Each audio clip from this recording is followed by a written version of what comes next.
The Aitareya Upanishad is part of the Rigveda, one of the oldest scriptures in human history. It's a philosophical text that invites us to explore the nature of the self, the universe, and everything in between. But don't worry, I'm not here to throw a bunch of ancient jargon at you. Instead, let's break it down together in a way that's relatable and engaging. At its core, the Aitareya Upanishad explores the concept of Atman, which translates to the self or soul. Now, when we think of the self, we often get caught up in our day-to-day identities, our jobs, our relationships, our social media profiles. But the Upanishad encourages us to peel back those layers. It asks us to consider a deeper, more universal self, one that transcends our individual experiences. Imagine for a moment that your essence is connected to everything around you, that the air you breathe, the earth beneath your feet, and the stars above are all part of a grand tapestry of existence.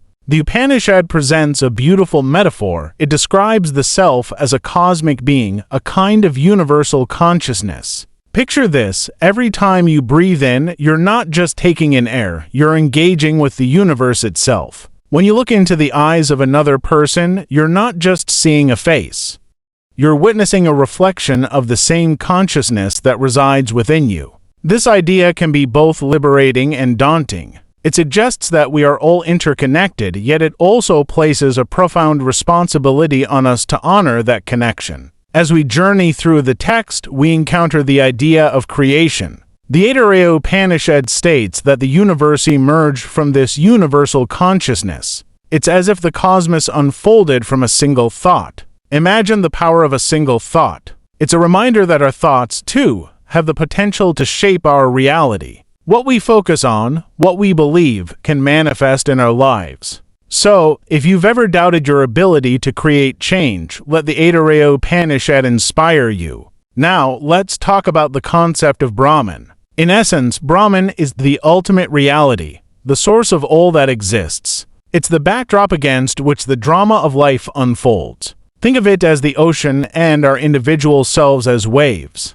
Each wave is beautiful and unique, but they all arise from the same ocean and they eventually return to it. This analogy can help us understand that while we may feel separate, we are all part of a larger whole. The text also delves into the idea of knowledge. It distinguishes between two types: empirical knowledge, which is based on our sensory experiences, and transcendental knowledge, which goes beyond the physical world. This is where things get really interesting. The Upanishad suggests that true understanding comes not just from what we see and hear, but from a deeper, intuitive knowing. It's like when you meet someone and feel an instant connection, even if you've just met. That's the kind of knowledge the Upanishad is talking about, an understanding that transcends words and concepts. So, how do we access this deeper knowledge? The Aitareya Upanishad encourages us to engage in self-inquiry. It prompts us to ask fundamental questions.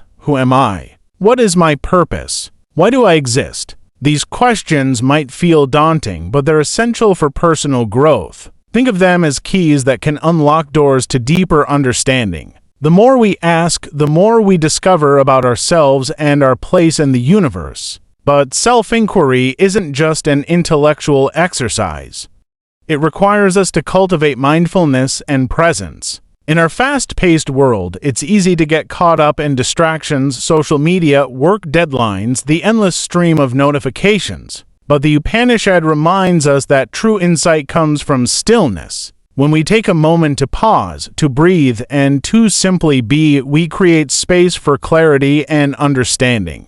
It's in those quiet moments that we can hear the whispers of our own soul. Now, let's touch on the idea of liberation. The Aitareya Upanishad teaches that realizing our true self, understanding that we are more than just our physical bodies, leads to liberation.